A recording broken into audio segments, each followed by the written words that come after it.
Zimbabwe's Consul-General in South Africa, Eria Phiri, says the process to verify and confirm the addresses of the 465 illegal miners believed to be Zimbabweans who had resurfaced at Stilfontein in the northwest since the start of Operation of Vala Umgodi in August will continue. He says this will be followed by investigations and the identification of the deceased. Phiri says they are taking a step-by-step approach to make sure that the undocumented Zimbabweans who have resurfaced at the disused mine are properly identified. He added that some of them will help them identify some of the deceased. Phiri was at the Stilfontein Mine where the police gave an update on the rescue operation.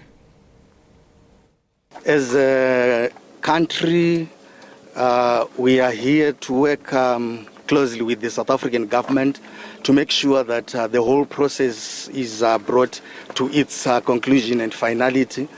Our major responsibility, in as far as this case is concerned, is the identification, the verification, and the profiling.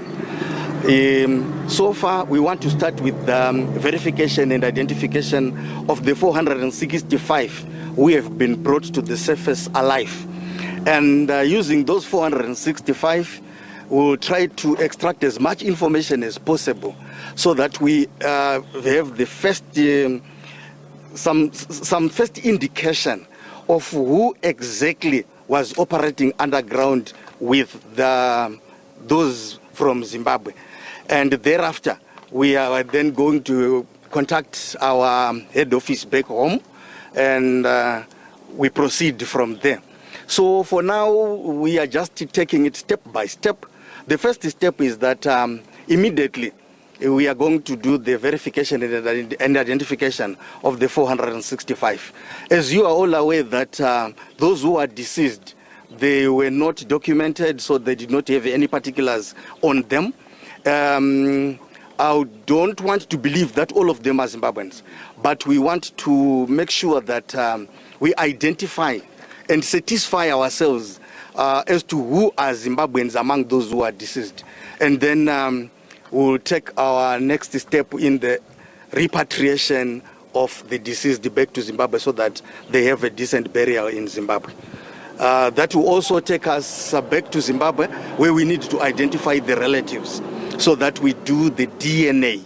As you might be aware, as we have been informed, that some of them they had decomposed, such that it's very difficult for us to make a clear identification of who is who, as for those who are deceased. So for now, we just take it step by step.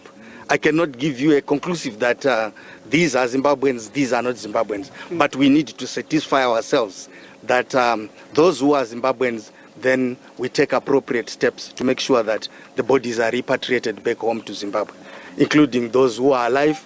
We also want to make sure to satisfy ourselves that the 465 are Zimbabweans. There is a process that we always do together with the South African government in the identification and verification of our own nationals.